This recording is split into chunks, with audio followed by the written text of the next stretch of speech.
Olá, pessoal! Mais um dia de gravação do nosso podcast Além dos 3 Dias. Roda a vinheta.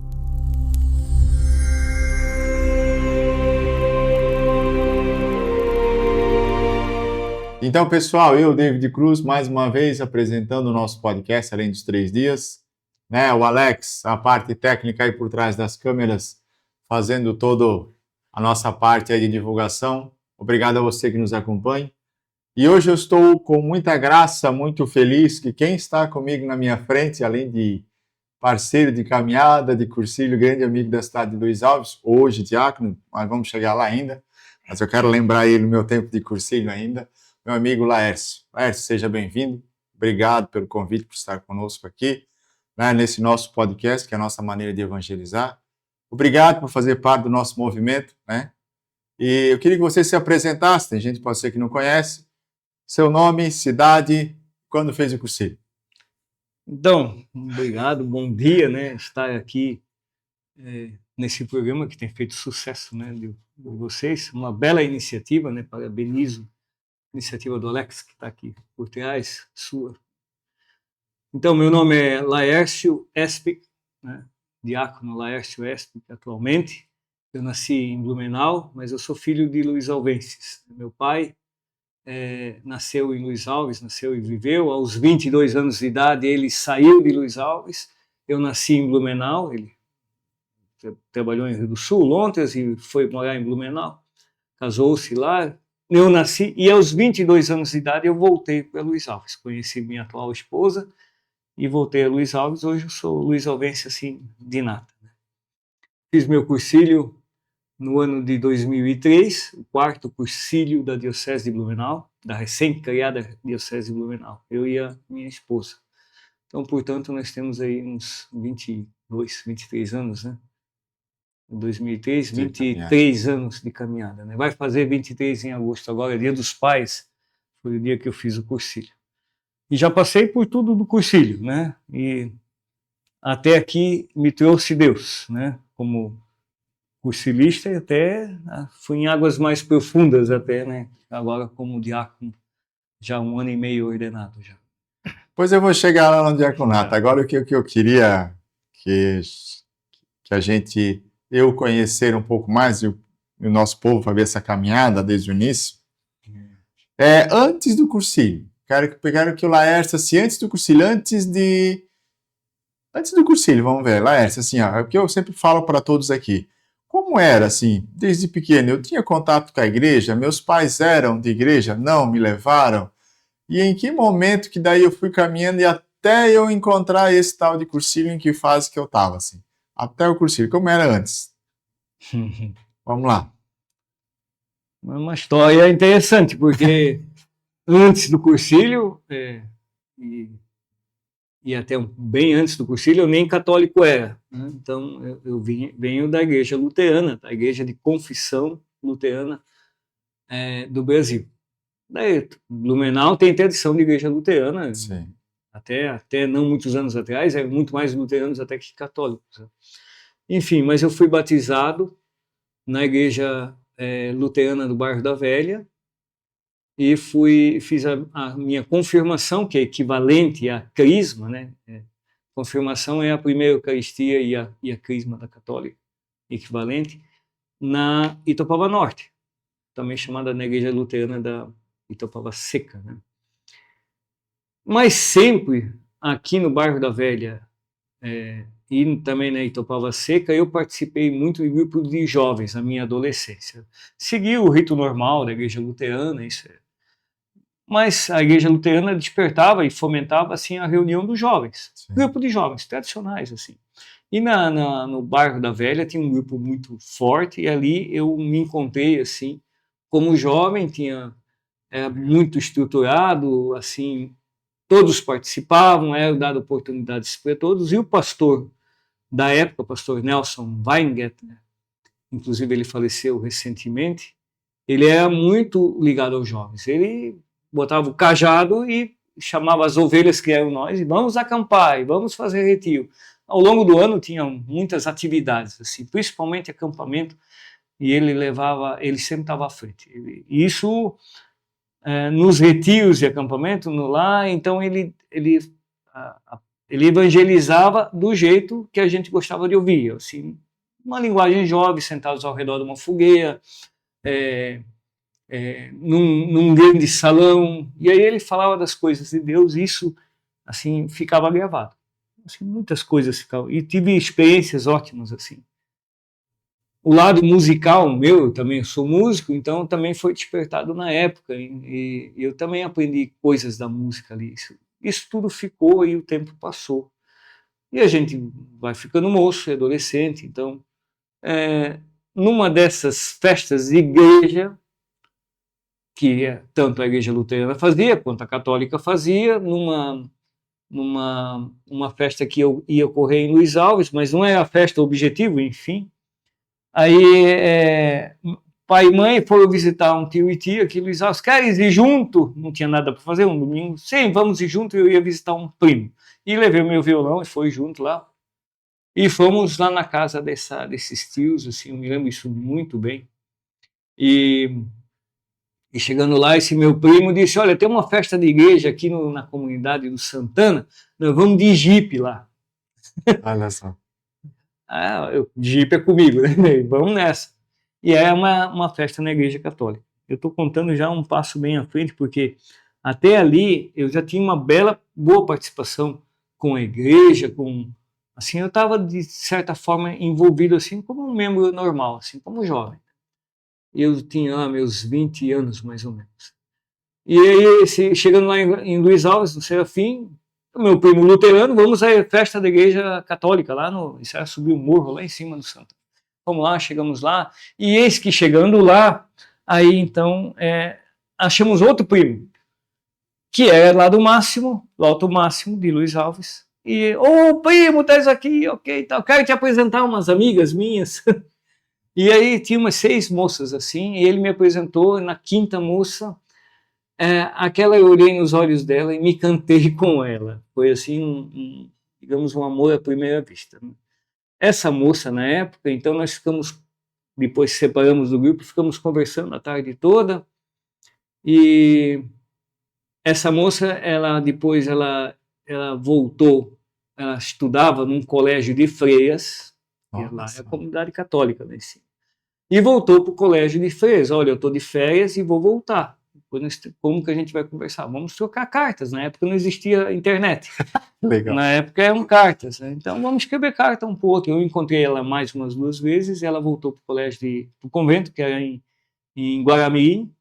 E eu voltei para Blumenau, para o meu trabalho, lá onde eu trabalhava, e continuando a minha vida muito fortemente ligada à música. Ok. E aí trocamos cartas por quase 6 meses, até o fim do ano. Toda semana eu escrevi uma carta para ela, ela escrevia uma carta para mim, e fomos. E no final do ano ela tinha que decidir pela permanência no noviciado ou renúncia e volta para Luiz Alves. E aí eis que no dia da formatura, num dia de muita chuva, eu fui até Guaramirim, porque se eu não me apresentasse lá para ela, possivelmente a decisão ia ficar na mão dela, ia estar lá. E eu estava muito afim de que ela ficasse comigo. Assim, nós nos apaixonamos e não houve mais nada. Depois só foi troca de cartas, nem fotografia não existia na época. Que legal. E aí ela me viu lá no fundo do salão, então aí eu consegui chegar nessa missa bendita, é uma missa católica. E aí, então, a decisão dela foi a renúncia para ficar. Ok, esta pessoa que eu conheci lá, essa moça, era católica. Da Gema mesmo, estava no convento, ela no convento. E ela disse o sim dela para mim, e nós concluímos, então, esse namoro e nos casamos. Nós somos casados há 38 anos, vai fazer 39 anos que nós somos casados. Logo no começo desse casamento, a igreja católica ficava assim a 200 metros da nossa casa. E ela era muito ligada à igreja católica. E ela me convenceu, vamos aqui primeiro, porque a igreja luterana fica... Casamos no luterano, inclusive. Casamos. Luterano. Na igreja luterana, batizamos a nossa filha mais velha na igreja luterana. Mas eis que a igreja católica estava perto. E aí, então, eu me senti assim... motivado a ficar na Igreja Católica, ajudando a Igreja Católica com as coisas que eu sabia fazer. O que eu sabia fazer? Eu não sabia nada da Igreja Católica, mas eu sabia música, né? Então, Que legal. e aí eu fui tocando e aprendendo os cantos, alguns cantos conhecidos até, mas aqui na Luterana também canta esse canto. E fui ajudando e fui aprendendo e me desenvolvendo esse namoro com a Igreja Católica, foi se tornando até quase que um noivado até, né? Então, no começo foi muito difícil, assim, porque o pessoal não acreditava muito na minha boa vontade, né? Apesar que eu estava ali, não, depois que eu vi que não era fácil agradar as pessoas, não, mas eu não estou aqui pelas pessoas, eu estou aqui por Deus, né? Estou aqui para... E a minha mulher foi muito importante, né? Que ela me segurou as pontas. Eu poderia ter dito, não, isso aqui não é para mim, né? Isso aqui é... Eu vou voltar lá para a igreja luterana. Quer participar da católica? Não. Não, ela me incentivou, fica conosco e fica. E ela me foi motivando. E com isso eu também fui me apegando com as crianças da catequese, porque logo no começo ela já começou a trabalhar com catequese, então, e ela me trazia junto da catequese, então eu vi como a igreja não é feita de paredes, né, nem de padres, né, mas ela é feita das pessoas que estão ali junto, dos leigos. E isso me deu um gás muito grande, uma motivação muito grande. Então, se quer saber uma coisa, na Igreja Católica tu tá muito mais, eu fiquei muito mais ligado com as pessoas e com Deus do que eu estava até antes, até não que a Igreja Luterana foi perfeita, foi minha base, foi tudo, mas eu me aprofundei mais com a Igreja Católica e até ao lado da esposa, e assim foi. E fomos andando, e aí eu comecei a aprender a liturgia da missa, a tocar nas missas. E aí, por fim, eu estava criando músicos, ensinando outros músicos, crianças que hoje são pais de família, e aprendendo e participando cada vez mais. Eu tinha sede de ficar cada vez mais. Um padre, certa vez, disse assim, a missa, quando bem feita, é um pedaço do céu, né? Se a gente está bem aqui, a gente já vai experimentando um pedacinho do céu. E até que chegou o ano de 2003, olha que já faz tempo, casamos em 88. 88 são alguns anos, aí começou a pintar um convite. Vamos participar do movimento de Cursilho? Veio foram 3 convites que eu recusei, de fato. Por quê? Não porque talvez eu não queria, é porque medo do excesso de atividade, né? Já estava. E até achei que o cursilho não era. Pra que cursilho? Eu já sei tanto, né?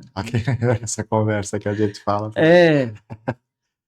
Até que a minha mulher quis muito ir, né? Então, por fim, ela disse: o que vamos perder? Vamos aprender um pouco mais. Então, tá bom, aceitei. E aí, de fato, aí começou até um divisor de águas. Teve 2 divisores, né? Quando eu casei, né? E quando eu fiz o cursilho.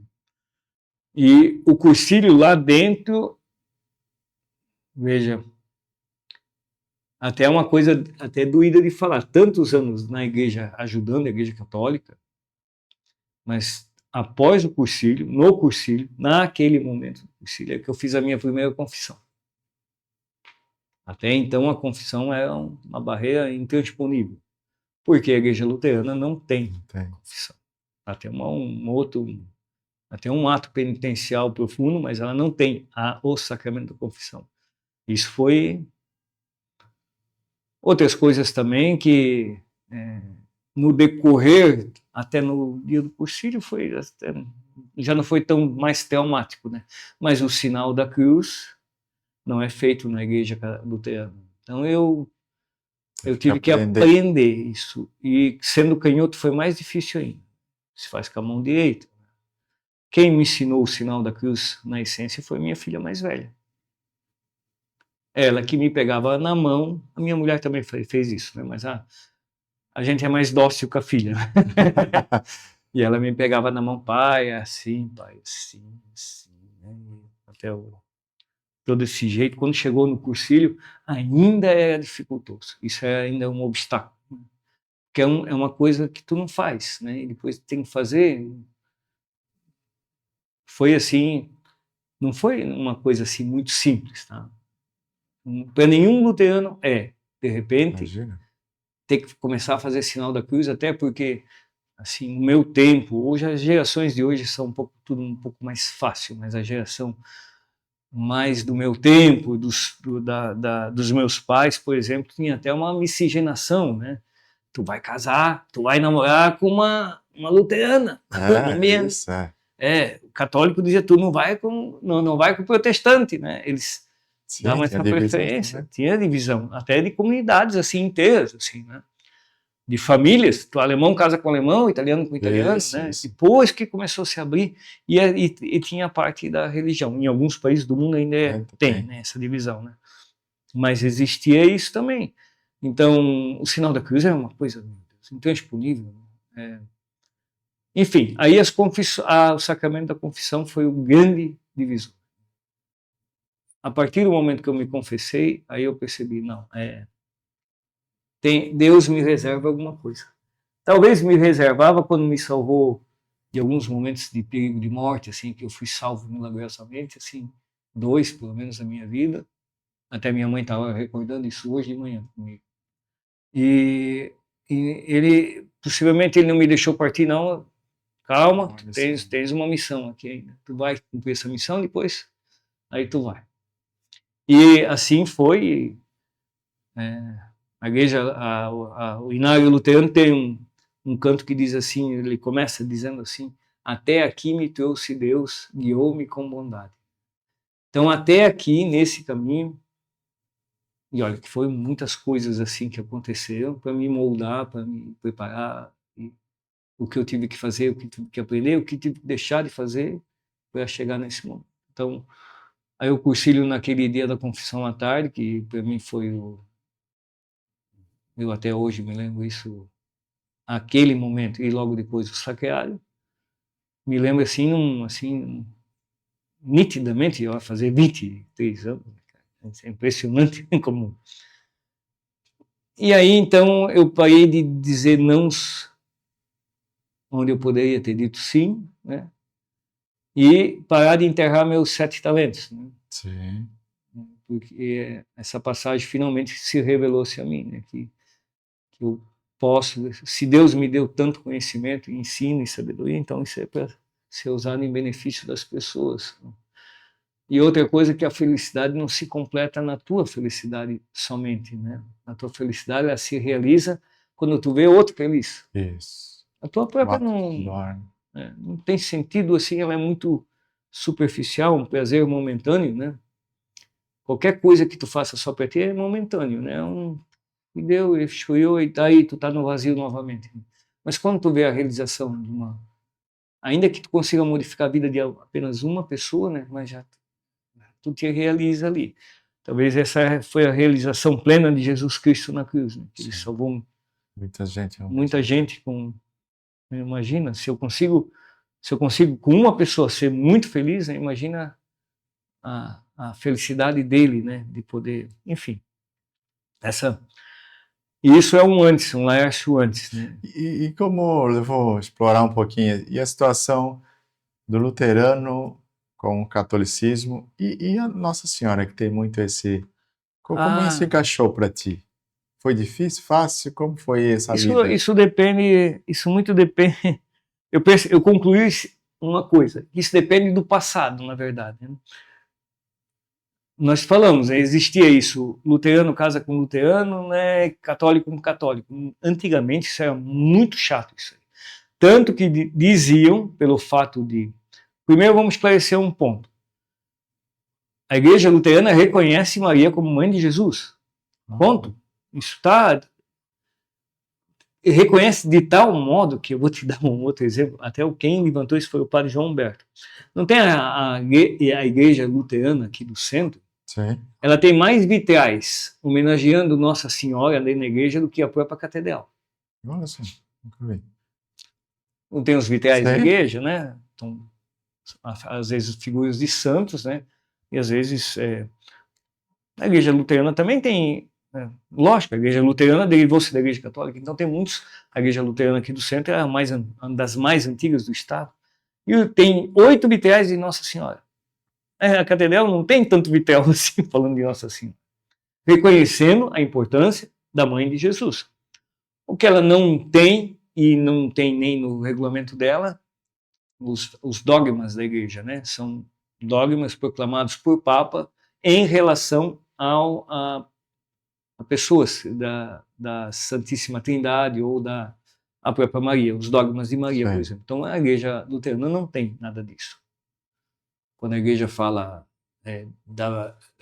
de Nossa Senhora ser imaculada, sem pecado, virgem, a luterana não tem nada disso documentado. Ela é bíblico, o embasamento dela é bíblico e deu e só isso ali. Mas não vai criar confusão com ninguém. Tá? Ela fica com essa base ali.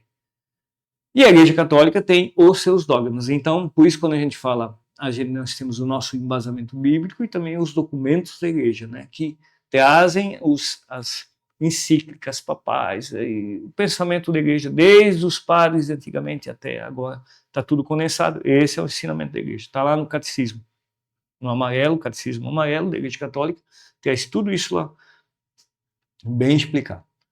Então, considerando que as duas igrejas reconhecem Maria, mãe de Jesus, perfeito? Fácil. Está tudo certo. Pronto, por que brigar? Foi fácil. Sim. Não existe esse negócio que dizer assim, luterano não reconhece Maria. Mentira, tá? Isso é uma declaração de quem não conhece a Igreja Luterana. Que a Igreja Luterana respeita Maria, uma mãe, tudo certinho. É lógico que não tem o 12 de outubro, o dia de Nossa Senhora Aparecida. Não tem datas de santos, um calendário de santos, não tem isso na Igreja Católica. A Igreja Católica tem, a Luterana tem isso bem muito mais simples só.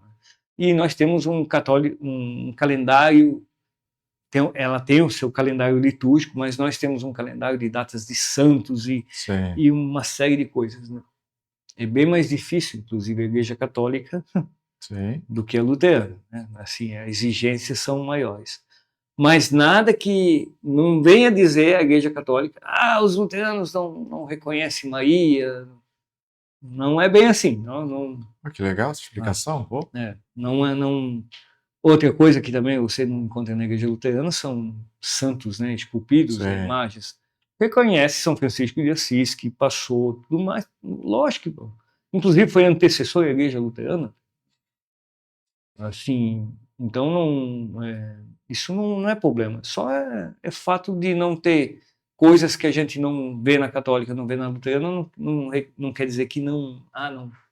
Não é. A Igreja Luterana tem um profundo respeito por Maria, inclusive. Muito bela essa explicação, né? O grande entendimento. Lércio, daí tu fez, né, a graça, já falou ali dentro da confissão que foi uma virada de chave, mais uma para ti. E daí você começou a servir, claro, você já fazia o trabalho nas igrejas, aí você começou a servir nos cursilhos, certo? Dentro, aí a parte de servidão de um processo maior. Onde eu me lembro bem, claro, eu tenho você como um dos espelhos, que quando a gente começou, vocês estavam, né, até hoje, lembra? Fosse meu último base ainda, no meu último, né, pessoa tanto espiritual, quanto na música, quanto no passo maior que você deu agora, então isso aí é uma referência para quem é cursilista. Mas assim, servindo dentro do cursilho, quais foram as graças? Ainda não vamos no pós, ainda vamos ver dentro do cursilho ainda. Quais foram as graças, dificuldades? Por que foi tudo que o cursilho abriu para ti nos momentos que tu fosse coordenador de GED, fosse coordenador de setor, fosse coordenador, né, de cursilho quantas vezes já? Então, assim, conta um pouco das graças que o cursilho ele nos dá trabalhando dentro dele, assim.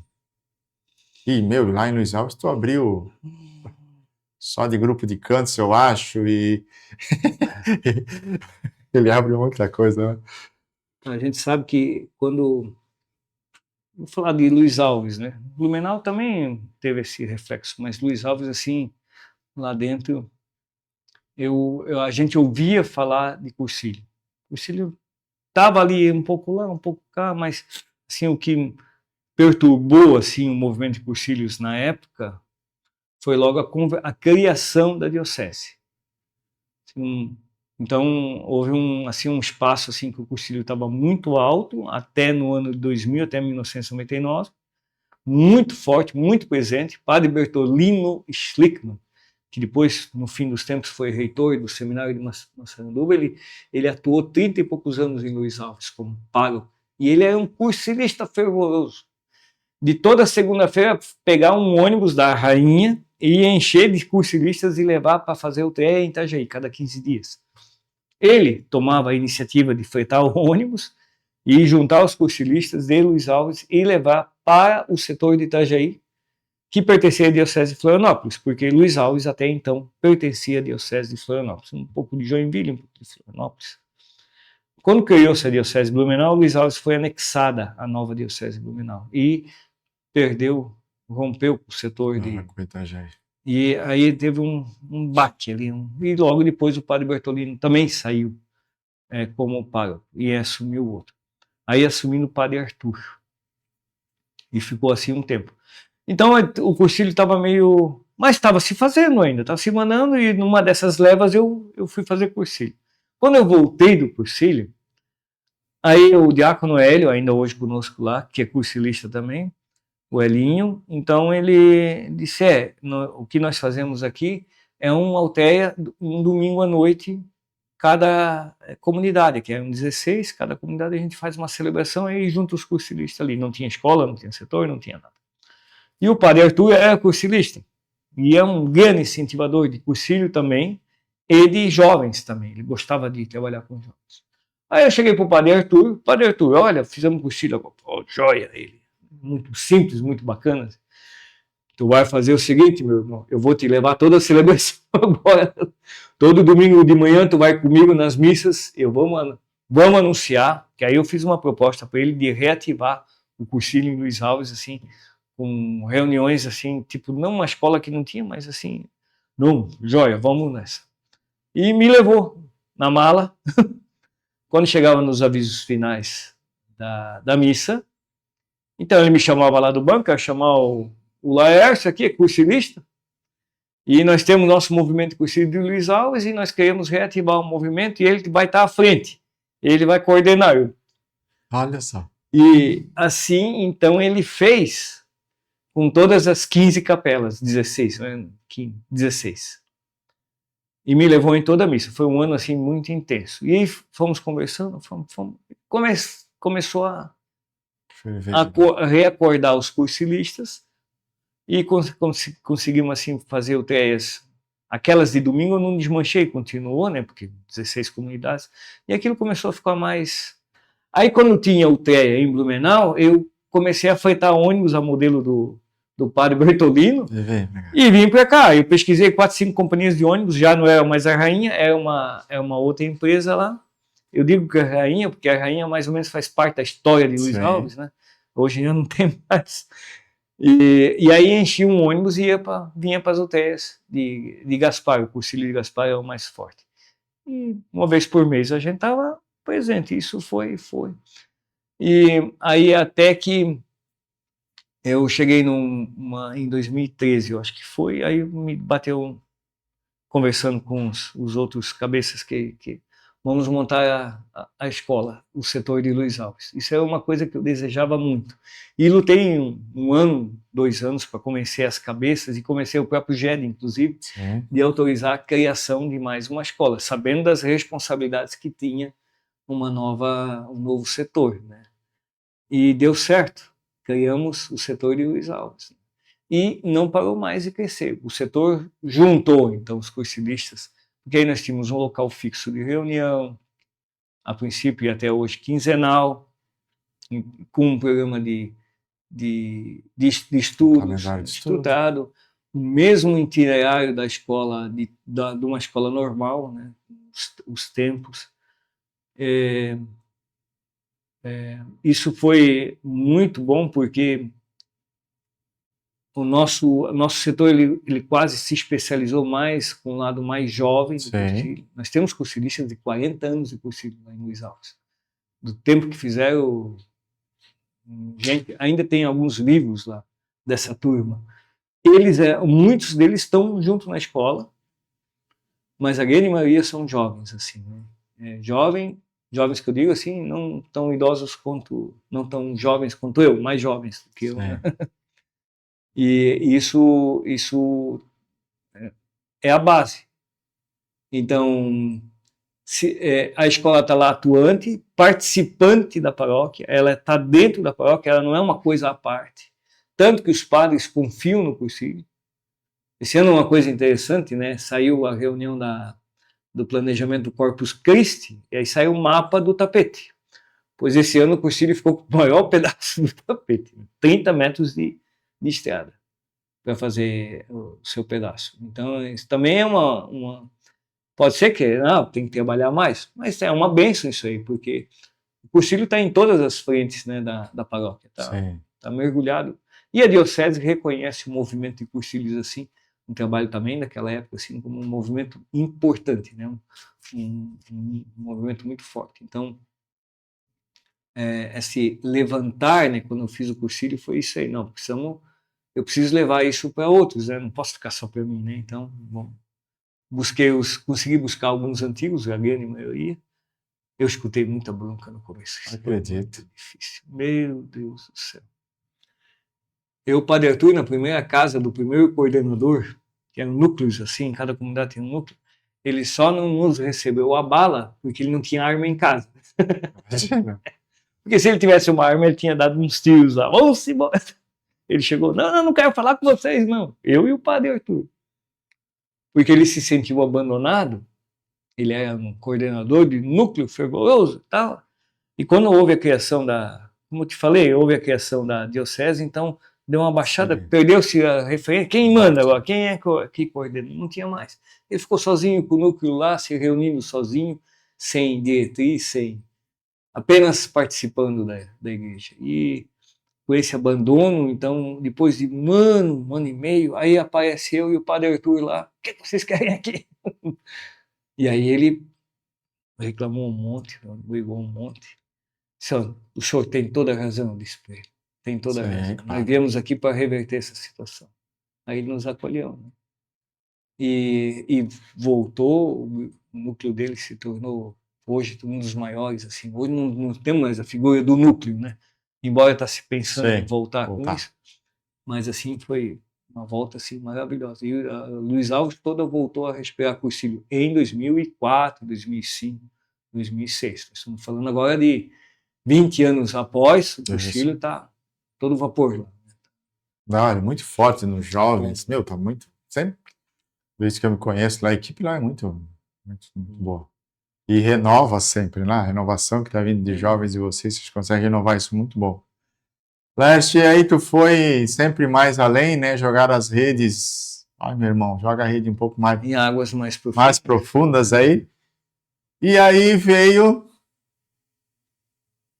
Como é que partiu isso aqui no teu coração agora? As águas mais profundas. Sim. Como cursilista, eu me tornei catequista e me tornei ministro da Eucaristia. Aí eu aprendi o lado da catequese, assim. O lado... Eu trabalhava com catequese de crisma, né? Que é os adolescentes, os pré-adolescentes, os aborrecentes, como seja. Né? É uma fase bem... É uma turminha bem intensa para trabalhar.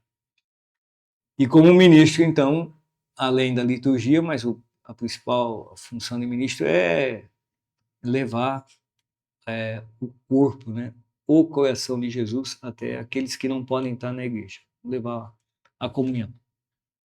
Aí eu aprendi assim o sentido verdadeiro da doação, do serviço, que é sair do teu lugar num sábado à tarde com sol, chuva, qualquer tempo, e o local que às vezes o cachorro nem chega perto, ou a distância, e chegar num leito, às vezes, de morte, de um doente, de um idoso, de uma pessoa acamada, que às vezes, no começo, inclusive, de ministro, assim, eu peguei muita vítima de derrame, que não podia falar, mas queria comungar, eles faziam assim, ó, com lágrima no olho, te esperando. Nossa.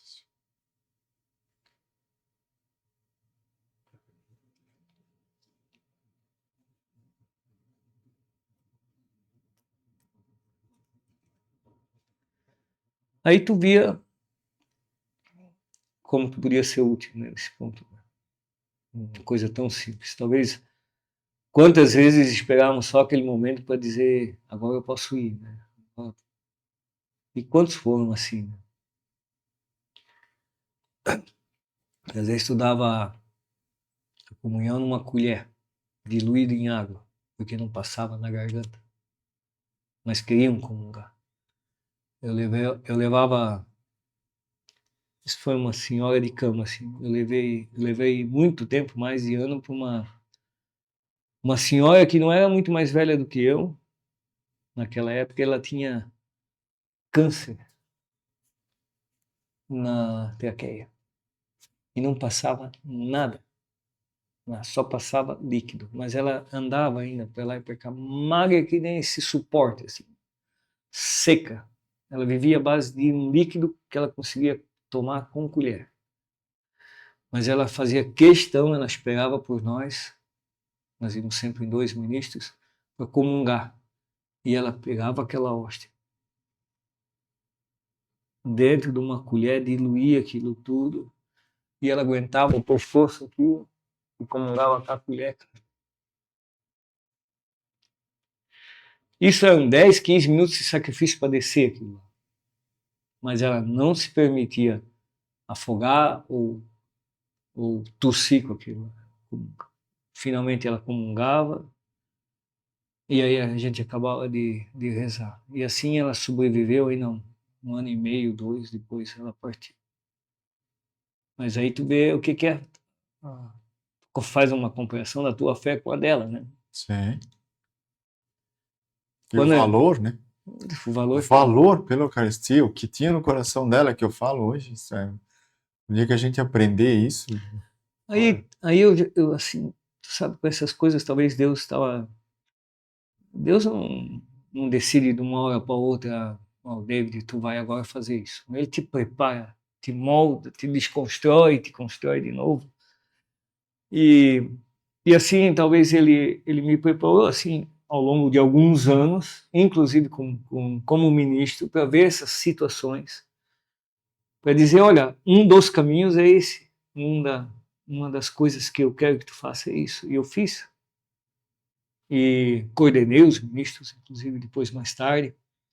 Aí, num retiro de ministros, aqui na Casa de Retiros, aqui, estava o diácono Mário, que foi meu padrinho de diaconato. E ele estava junto lá nesse retiro, e chegou para mim assim, naquela grutinha ali que tem. Eu estava lá rezando, aí ele passou lá, botou a mão no meu ombro, nas minhas costas, e disse, vou fazer uma pergunta para ti, tu gostaria de ser diácono? Nenhum padre, não, ele. E aí ele perguntou isso para mim, mas não me pediu resposta nenhuma. Ele apenas perguntou e silenciou. E aquilo ficou... O chamado. O chamado. Pronto, para não dormir mais também. Não necessariamente assim, mas isso ficou processando muito tempo, né? E meses mais tarde, mais uma vez ele perguntou, tu pensou daquela pergunta que eu te fiz? Tu gostaria de ser diácono? Aí eu disse para ele, olha, eu não sei, porque são muitas coisas, né? Se tornar ministro da Eucaristia necessariamente é uma coisa que a tua resposta, teu sim, tá bom, né? Não depende de tantas, sim, mas se tornar diácono depende de uma série de... E aí tá, depois passou isso ali e isso ficou me perturbando muito. E aí eu tive que passar assim, por várias conversas com Deus para discernimento, assim, né? E uma das coisas que a gente tem uma bela numa resistência é conversar com Deus, né? As interferências do mundo são tantas que ele praticamente, o mundo não te deixa conversar, né, com Deus. Tu tem que te retirar, por isso que existe o retiro, para tu fugir um pouco, para tentar assim, através de irmãos, através da leitura, através do evangelho, através de, não digo vozes no teu ouvido, mas de complementos que que vá te elucidar. Então, várias coisas eu percebi que eu tinha feito e deixado de fazer para me tornar. Então, eu praticamente quis dizer não, eu não vou aceitar isso, e não consegui dizer não. Eu não consegui resistir a isso. E as coisas foram acontecendo, e daqui a pouco veio o padre, você quer ser diácono? Então vamos adiante. E tá, mas não, e vamos, eu quis resistir demais a isso, mas eu não, aí não, chegou um ponto que não acabou o meu Fôlego já. e acabou a tua autonomia para dizer não, né? Daqui por diante tu vai. Sim, Eu estava no carreiro, e assim foi. E então, inclusive pensando no movimento até, né? Vou ser cursilista, mas aí nas conversas com os padres, não, aí talvez o movimento se fortifica contigo. Sim, com certeza. E tu te fortifica com o movimento. E de fato aconteceu isso. Então, foram 8 anos. E a esposa? E os filhos? Resistente. Só as filhas me apoiaram, né? Mas a minha esposa até o último minuto, não. Sério? Sabe, talvez ela tendo mais consciência do que eu, do que envolveria um diaconato, né? É uma mudança radical, né? Não que a gente fique celibatário, mas muitas coisas mudam, né? Assim, muito mais chamado da igreja, muito mais atividade. Então, tu tem que organizar a tua agenda. Eu tenho que ser estritamente organizado com a agenda, porque se eu deixar escapar, eu tenho todo sábado, domingo, sexta, sábado, domingo. Isso não tem que. Opa, família em primeiro lugar. No final de semana, eu tenho, às vezes não é o mesmo, mas eu sempre tenho um final de semana meio que reservado para a família. E tenho que administrar esse tempo. Além do mais, eu continuo trabalhando ainda, né? Eu não estou, assim, em casa sem fazer nada. E Luiz Alves, assim, eu faço batismo, faço enterro, faço casamento, celebro e participo das missas também, então tu tem que conciliar a tua agenda. Enfim, por fim das contas, a minha mulher aceitou também. Ela participou de alguns retiros também. Talvez Deus conversou com ela também. Deve ter dado uma conversa muito profunda para ela ter aceitado, mas ela não por amor, não por não me amar, talvez ela aceitou por amor, né? Mas ela resistia justamente pela carga de responsabilidade, né, que viria o diaconato, que te impõe certas coisas. Mas ter toda a dificuldade, o amor que tu faz, que a gente faz por isso, te traz uma felicidade imensa, uma realização imensa, né? E talvez o meu maior medo é não ter tempo de cumprir tudo aquilo ou de realizar tudo aquilo que eu penso em realizar. Talvez eu parta antes. Esses dias me perguntaram qual é o teu maior medo em vida, né? Meu maior medo em vida é não poder realizar aquilo que eu gostaria de realizar em vida, tempo para isso, né? Talvez este seja não medo da morte, não medo da dor, não medo essas coisas a gente convive, né?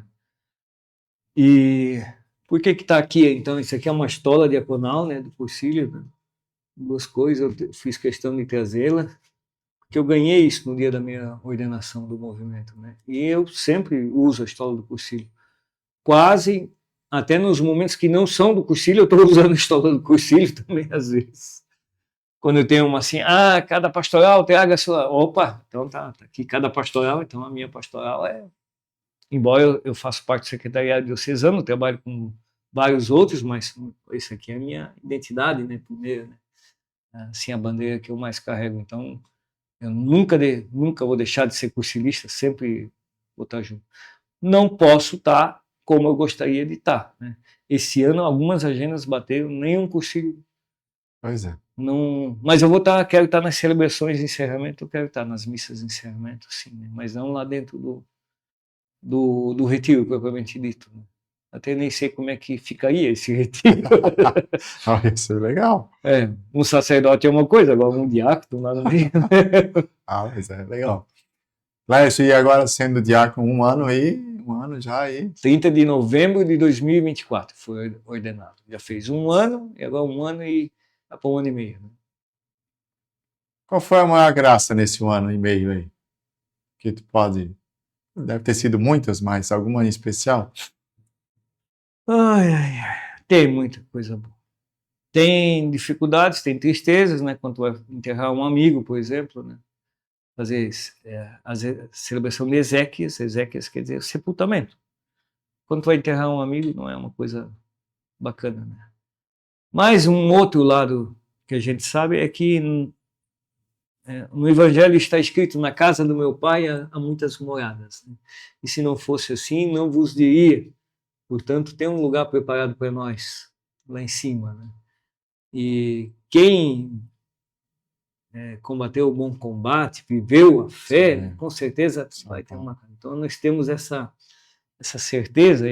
E no próprio Ezequiel, assim, se é uma pessoa que de fato viveu a fé, não, tudo bem, vai deixar saudades e a tristeza terrena nossa aqui, mas vai estar num bom lugar lá em cima. Um dia nós vamos nos encontrar lá em cima. O triste é quando essa pessoa não conheceu a Deus, né?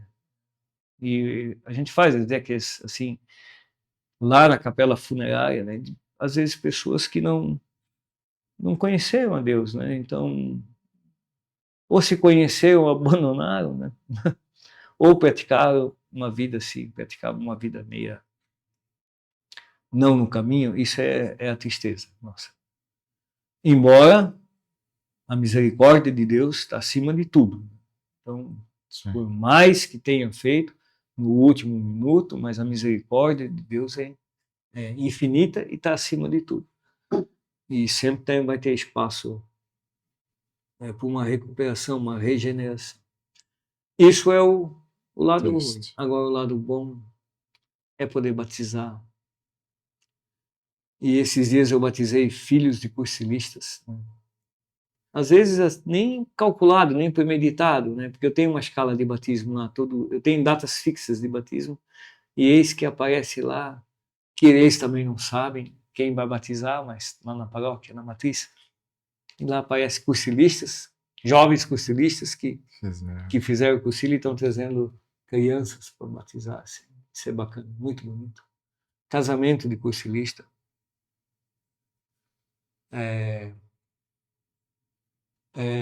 Celebrar é uma coisa muito bonita, que tu leva a palavra de Deus e não é só tu te prepara e tu te converte primeiro com a palavra para depois levar essa palavra para ela. Então isso também é muito bacana. E Deus não me reservou só a celebração, né, como diácono. Deus me levou mais a fundo. Eu terminei agora, final do ano passado, mais uma pós-graduação em teologia pastoral. Né? Então, eu tenho já aptidão para docência religiosa. Então, me preparando assim para levar formação, não só na celebração, não só o evangelho na celebração, mas para retiro, para formação. Eu fiz um encontro de ministros agora recente, lá na Santo Antônio de Pádua. Eu tinha 40 ministros lá, e 2 diáconos, inclusive, no público, onde eu estava levando o tema espiritualidade, né? Como anda a nossa espiritualidade. Isso é muito bom, porque tu leva um conhecimento riquíssimo, né? Coisas assim que às vezes nos escapam no dia a dia. Porque o mundo nos tenta, né? E nesse lado assim formativo que eu estou mais caminhando, assim. Então, embora me foi confiado os sacramentos, então isso sempre vai ter, né? E são essas coisas bacanas. Eu faço visitação de batismo também, né? Tem uns encontros de batismo, então tu vai visitar famílias, né? Como é bonito, como é bacana quando a família te recebe lá e apresenta a criança na simplicidade que tem. Isso é uma coisa muito bonita. Olha, tá aqui, nós vamos batizar, né? E é uma iniciativa dos pais, né? Pensa, né? Eles não são obrigados a fazer isso, mas é uma iniciativa deles. Não, nós queremos que nosso filho seja batizado. E não é a criança que está pedindo, os pais que estão. Isso é um sentimento muito bonito, que não só o padre lá na celebração está motivando, mas eu acho que até o próprio testemunho cursilista de ambiente Sim. evangelizando o ambiente, lá onde ele está, no trabalho, na casa, na família, ele motiva talvez isso, esse tipo de motivação. Poxa, eu vou levar o filho para batizar. Isso é ótimo, né? E olha que chega muita família. Esses dias eu fiz um encontro de formação de batismo. O quarto sábado do mês eu faço esse encontro lá na paróquia. E estava lá o curso de batismo, sabe? Quem vai batizar tem que fazer esse cursinho, né? Então, esses encontros. E eu falei, olha, vocês não têm ideia aqui em Luiz Alves quantas famílias que chegam do norte, migração, que vem a família inteira, nem batizados não foram. Às vezes vêm para batizar o filho, mas eles mesmos os pais, não são batizados. Acabou o encontro, acabou a formação. Aí veio uma senhora lá, que era mãe, estava grávida, inclusive. Estava fazendo a formação para batizar o filho que ia nascer. Aí a igreja exige, nesse caso, apenas que os padrinhos sejam batizados para oferecer. E ela veio, como é que eu faço para ser batizada? Eu quero fazer meu batizado, a minha primeira comunhão. E ela grávida esperando a criança. Veja que coisa bacana, que lindo isso, né? Lógico, nós temos já catequistas já de adultos lá, que a catequese é separada, né? E é preparado, e isso é feito, é permitido de tal forma que tu chegue, que tu possa fazer o teu batismo, logo depois tu faz a tua primeira Eucaristia, como adulto, né? E a crisma, tu regulariza essa situação.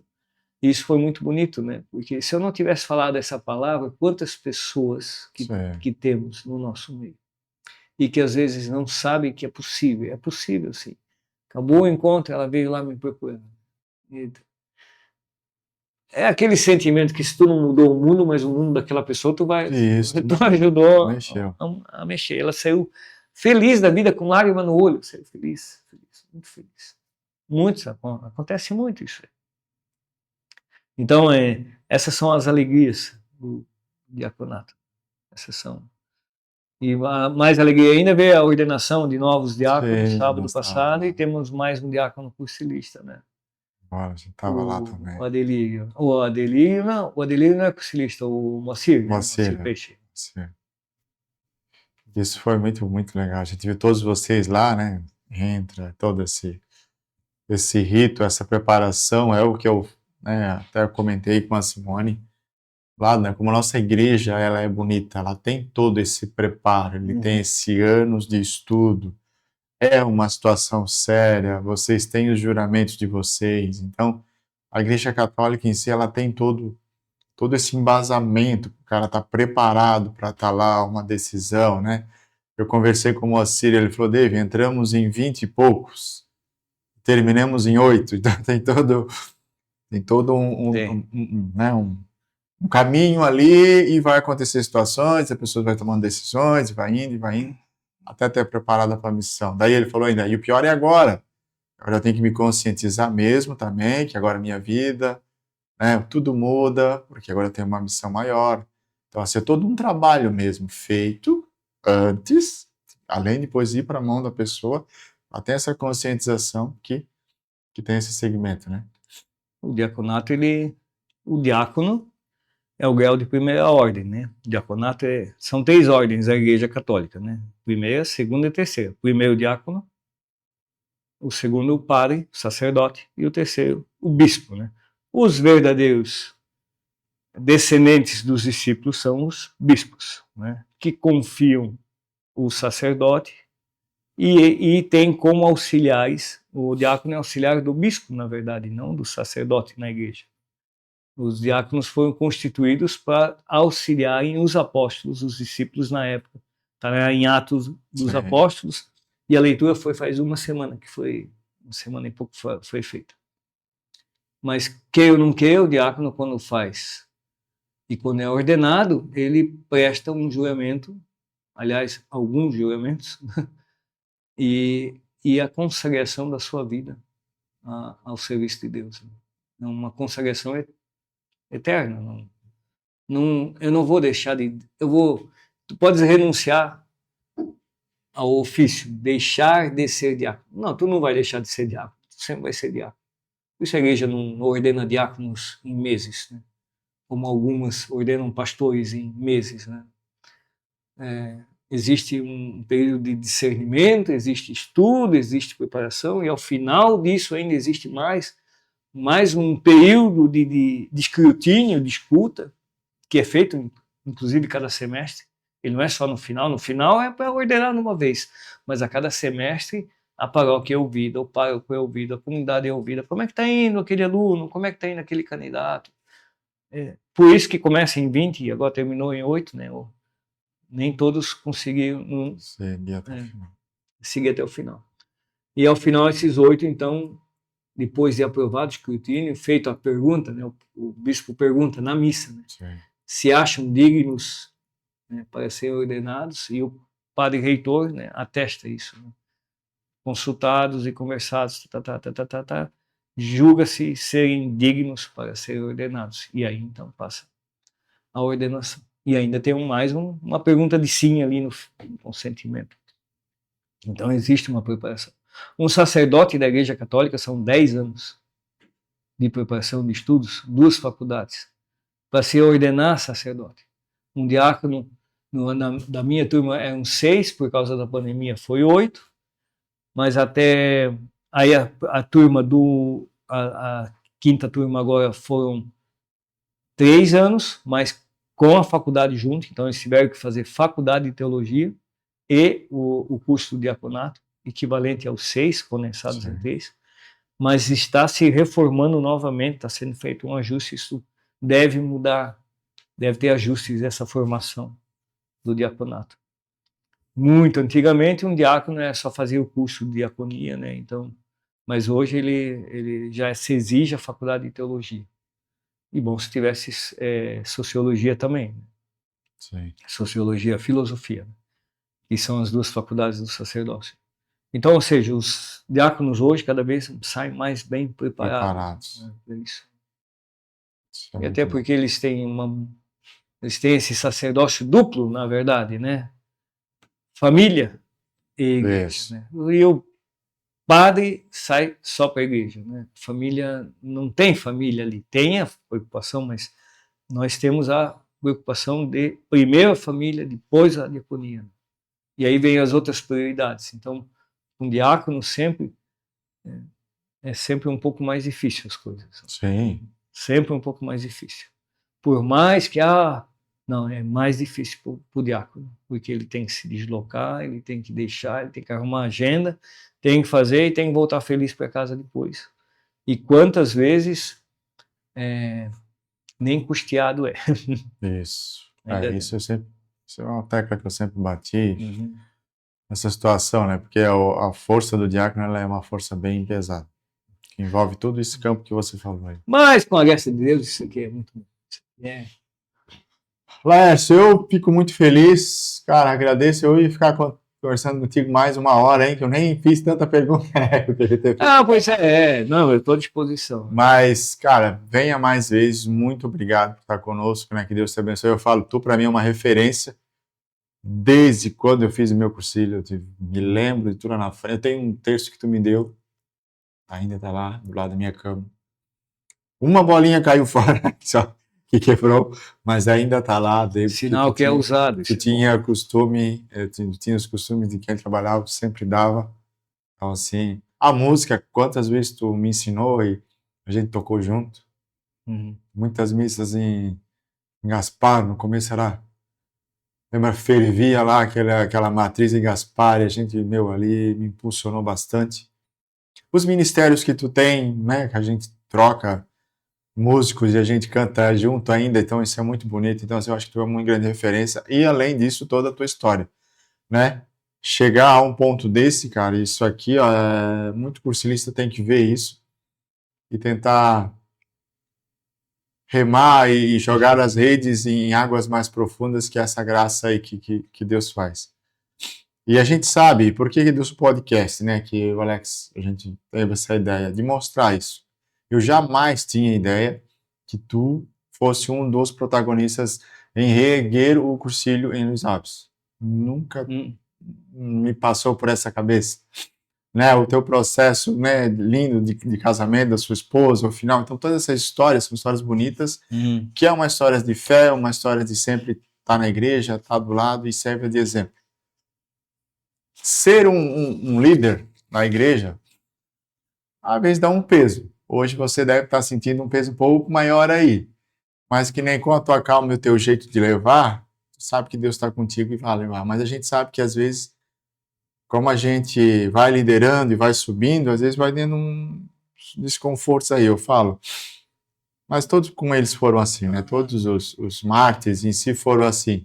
Não acho que é difícil. Não é difícil. Quando a pessoa tem fé e tá junto, né? Mas porque a gente vê algumas pessoas que mas ele tem mais compromisso, tem mais, mas quando Deus está junto, ele ajuda na agenda e o processo vai e vai embora. Eu tenho uma agenda assim, cada um monta a agenda, né, quer no bloquinho, mas se esquecer o bloquinho, eu tenho ela, né, eletronicamente, né?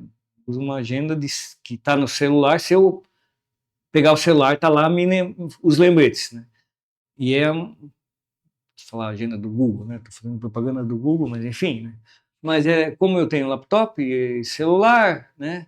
Então ela está pipocando essa agenda a todo momento, para eu não me esquecer, ainda que a obrigação é consultá-la 1 ou 2 vezes ao dia, né? Então, e fiz um programinha de computador para mim, já que eu sou desenvolvedor, né? Para registrar, eu tenho tudo registrado, qualquer coisa que eu faço, evento, celebração, enterro, qualquer coisa eu tenho lá registrado. Os atuais e os futuros também. Porque às vezes tem casamento lá para o fim do ano, né? Então, isso não aparece para ti. Então, nesse programinha eu consigo ver o que eu tenho de casamentos, né? Separa uma separação. Uma coisa bacaninha que eu fiz para mim. Mas cada um faça como queira. O segredo pode ver, é um sacerdote, mesmo um padre, um bispo, o problema dele é a agenda. E lá no diaconato eu estava quebrando a cabeça. Como é que eu vou servir a Deus? Meu Senhor, como é que eu vou atender? Conseguir. Aí até que uma voz na cabeça, poxa, mas tu é programador. Usa os teus dons aí. Usa os teus dons, cara. E usa aquilo que tu sabe. E eu ensinei muitas coisas disso também. Acabando, apareceu um... Não, eu me lembrei, na verdade, de um curso de oratória que um irmão lá de Luiz Alves, que era ministro, promoveu em Luiz Alves. Um curso de oratória. Esse palestrante era de Florianópolis. E ele ficou uma semana falando de oratória. Num dos dias, o tema era agenda. E aí ele, mas assim, numa simplicidade, ele falou, olha, nossa questão é agenda. Se tu conseguir conciliar a agenda, tu consegue realizar tudo que tu... E de fato. Aí eu sempre tenho agenda assim, quase que escravo da agenda. Todo sacerdote é escravo da agenda. Mas eu tenho uma forma mais fácil, assim, né, de poder visualizar o futuro, mas aí tu tem que inserir todos os outros eventos. Por exemplo, a diocese tem evento, né, a paróquia tem evento, são coisas que não mas eu tenho que estar lá junto também. Então eu jogo e ele vai cruzando informações. Ó, isso aqui, eu não posso marcar nada aqui porque de fato eu preciso estar aqui. Então, tem variáveis, né? Meus irmãos diáconos, né, que estão lá em Luiz Alves, podem estar lá juntos. Se um diácono pode estar lá naquela missa que é paroquial, opa, então tudo bem. Mas se ninguém estiver lá, eu tenho pelo menos. Eu sou mais novo, então nós temos um grupo. Então tem algumas variáveis, mas é bacana. E chegando no final duas perguntas, uma pergunta eu sempre me lembro de alguém que, quando eu decidi ser diácono, eu tenho ele ainda como assim, um grande exemplo do cursilho. Foi um dos principais assim, que me motivaram a ter paciência. No começo do cursilho não foi fácil. E aí ele disse, tu tens certeza que tu quer ser diácono? Ele chegou e disse para mim, eu não vou mencionar o nome dele. Fica tranquilo que eu não vou dizer teu nome. Tu tens certeza que tu quer ser diácono? Ele disse. E a resposta veio assim, da boca para fora. E eu tenho a impressão que foi o Espírito Santo que respondeu por mim. Disse assim, que tal, eu respondi ele com uma outra pergunta, que tal eu terminar os meus dias servindo a Deus? e não de qualquer jeito. Que tal terminar os meus dias servindo a Deus? Eu falei exatamente essa resposta para ele. Ele ficou silêncio e não falou mais nada. E passado esse tempo todo, eu vejo que é isso mesmo. Se até aqui eu trouxe, olha aqui, eu não vou falar aqui, mas quantas coisas ruins que Deus tirou que eu fazia. Coisas que não faziam bem para mim. Não, tu não vai fazer mais isso. Passou mais um tempo, tu não vai fazer mais isso. Eu vivi na música, não, agora tu não vai tocar mais. Mas tudo que tu aprendeu não vai ser em vão. Tanto que nas minhas celebrações, o que eu posso cantar da celebração, eu canto com a graça de Deus, com alguma afinação, né? Não sou de tão ruim assim. Então, isso aqui tu não faz, isso aqui tu faz. No diaconato é assim também, né? Tu entra com uma parede de tijolos, eles te desmontam todo e remontam novamente, né? O cursilho também tem umas coisas parecidas. Enfim, e aí e chegando aqui no final e vendo também os frutos que eu estou colhendo agora, vendo assim as coisas que aconteceram depois na igreja. Então, tu foi uma semente, talvez daquela época. Sim. Quantos que eu convidei, que eu apadrinhei, eu não tenho conta de quantos que eu apadrinhei do meu bolso para fazer cursilho, dos nossos, às vezes dividindo, para levar para fazer cursilho, não porque precisa, não, por amor mesmo, por caridade, por, sabe, sentimento de amizade. E esses estão dando frutos agora, muitos frutos, e os filhos deles dando os frutos. Quantos músicos que eu semeei, crianças naquela época, e hoje estão com os filhos na igreja, estão com os filhos ensinando música para os filhos, e tem a sua própria banda. E não só na parte da igreja, na parte de cultura também, a gente vê folclore, essas coisas assim, eu também estava muito ligado. Eu e a minha esposa, a minha Cileide, sempre comigo, sempre. Principalmente com as crianças, né? Na parte de música e cultura, né? Então sempre ela me chamava, não, vamos fazer isso, né? Vamos ensinar isso para eles. Ela me dava luz e incentivo, às vezes com turmas, né, de catequese dela, né, assim, turmas de crianças assim, resultado assim, muitas crianças assim que eram de pais separados, tal, né? E o catequista por fim acaba sendo a mãe e o pai ali, né, deles ali, né? Acaba sendo a vida. E a vida de verdade, né? Porque onde não encontrava nada em casa, mas ali encontrava. E essas coisas assim, é tudo sementes assim. 10% só que tu fazia, né? 1%, 5% assim. Não era, tu não te matava para fazer isso, mas tu fazia, a iniciativa de fazer. Então, às vezes a gente, eu digo o talento, se Deus me chamou, se eu posso realizar o ministério, né? Por que não, né? Por que não? Então, quantas pessoas que eu já ajudei, talvez, quantas ainda eu posso ajudar até morrer, né? Até o dia da minha partida, né?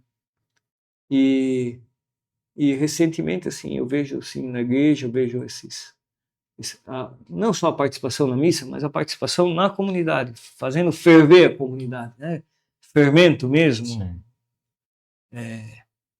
agitando, né? Aí tu vê uma celebração, ou tu vê lá numa atividade social, ou uma festa de igreja, o pessoal vestido a caráter com a camisa do cursilho, ou mesmo agora recente, né, o encontro dos jovens cursilistas, né, o Edígio, essas outras coisas, tu vê, já são atividades extras já, né? Sim. Já são braços, já estão preparando esses para vir também.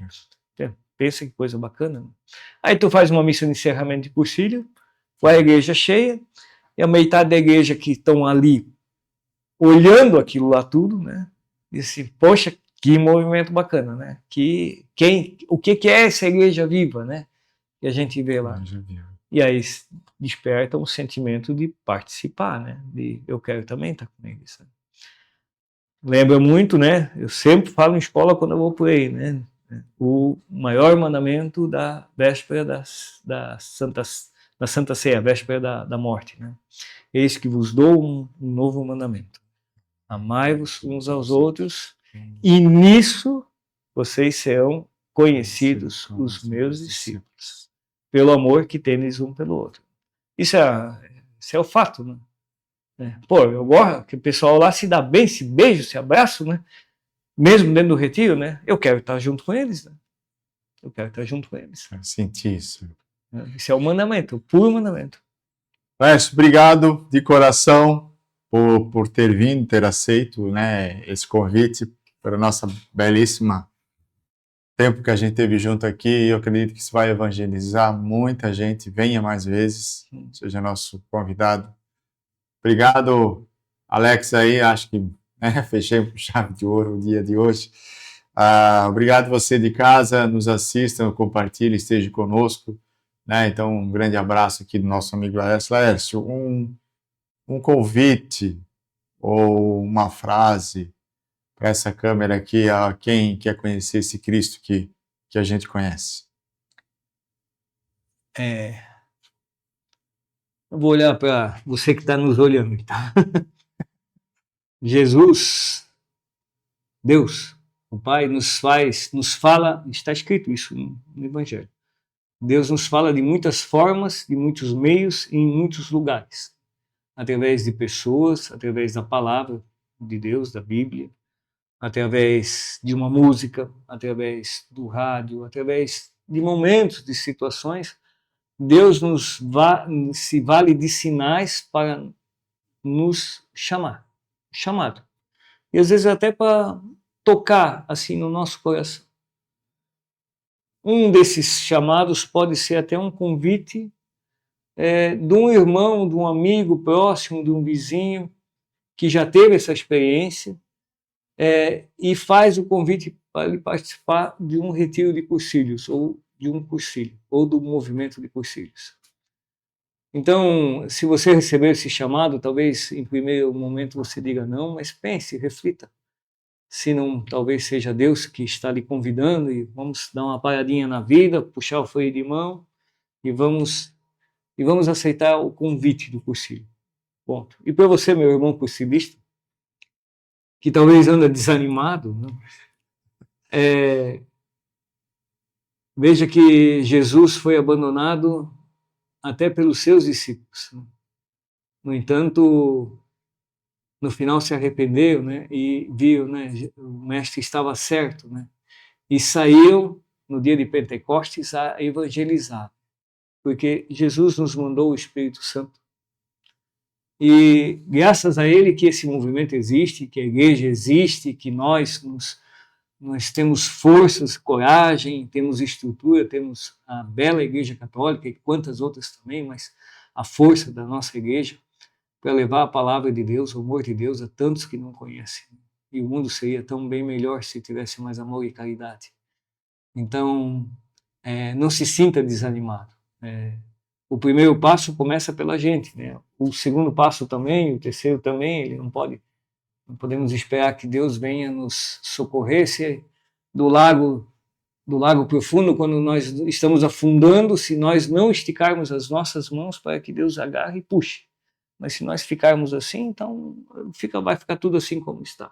Então nós precisamos ter a nossa iniciativa, a nossa saída, a igreja em saída que o Papa Francisco sempre pediu. E você, irmãos que estão também nos assistindo, valorize esse trabalho aqui muito bonito do David, do Alex, do GED de Blumenau, da Diocese de Blumenau, e compartilhe esse vídeo também, manda para frente aí, que o nosso testemunho chegue a muitos cantos, muitos lugares. Amém? Obrigado mais uma vez. Então, curta, compartilhe, esteja conosco aí. Que Deus nos abençoe e dê colores. Viva a vida, que o Senhor seja a nossa proteção e Ele abençoe em nome do Pai, do Filho e do Espírito Santo. Amém. Amém.